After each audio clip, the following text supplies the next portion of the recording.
We are 21 days away from the primary election where Idahoans choose their candidates for each party in the general election in November. One of those races is for the state superintendent of public instruction. Well, today KTVB hosted the Republican debate for state superintendent. Incumbent Sherri Ybarra, Senator Branden Durst, and Debbie Critchfield spent an hour answering our questions and yours. And it's a chance for Idahoans to get to know each other, or get to know the candidates, I should say, before they make that decision coming up on May 17th. Tristan Lewis joins us with a recap on tonight's debate. And Tristan, at times, things got a little bit heated among these three. Yeah, Brian and Morgan, from topics on local versus state control to social issues like critical race theory in Idaho schools. But throughout the hour, candidates tried to pinpoint where their opponents lacked when it comes to issues they feel matter most to Idahoans. We've seen the world change and turn upside down since the last Idaho state superintendent race in 2018. A pandemic closed schools, forcing students to learn remotely for months. Candidates vying for the Republican nomination for state superintendent took on those topics and more Tuesday. Stay with me, Idaho, why I take us to top 10 in the nation. We need to get back to trusting parents again, to let them lead their children's education. The core of my vision rests on skills and work readiness. When asked about the state's role in public education, two of the candidates said the state should have a role in paying for K-12 education, but they deferred on how that money should be spent. I'm going to work on raising the profession and teacher salaries exactly as I have coming into this position as your state superintendent. This discussion then turned to who should have control when it comes to decisions like COVID-19 safety protocols. Each candidate agreed it should be up to local schools, but the state should step in when needed.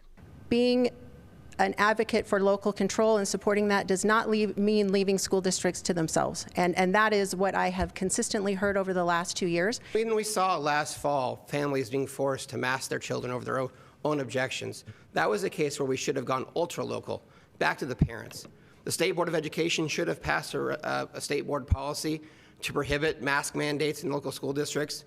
After students fell behind during the pandemic, candidates also want to get students up to speed.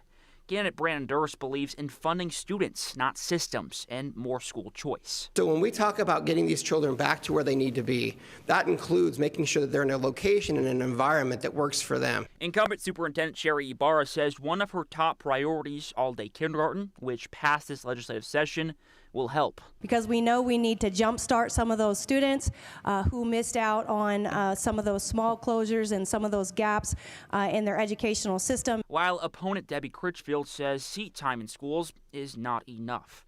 She wants to focus on adapting schools and programs. And so when we look at how we transform and create the system that fits around us and fits for kids, it also has to take in accessibility to programs and how we create relevancy, particularly for our high school students.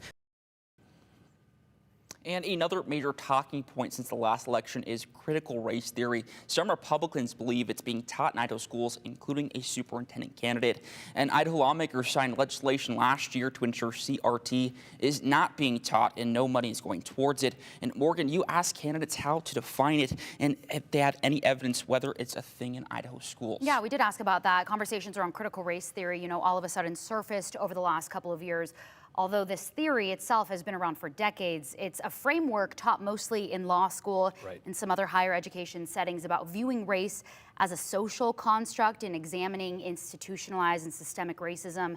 Branden Durst is that candidate you mentioned who believes critical race theory is being taught in Idaho schools. Debbie Critchfield does not, and neither does Sherri Ybarra. They both say there's no evidence of it. We've heard that repeatedly throughout the state. Now, the winners of the winner, I should say, of the Republican primary on May 17th, they're going to face Terry Gilbert, who's running unopposed right now on the Democratic side of the ticket. There was no debate for him to be appearing in, so that's how that's going to play out. And you can watch the full hour-long debate, by the way. It is on KTVB, KTVB.com right now. We still have one more debate this week, too. On Thursday, Ada County Clerk Phil McGrain, Representative Dorothy Moon, and State Senator Mary Souza will answer questions during the Secretary of State debate. It airs right here on Idaho's News Channel 7 at 6 o'clock.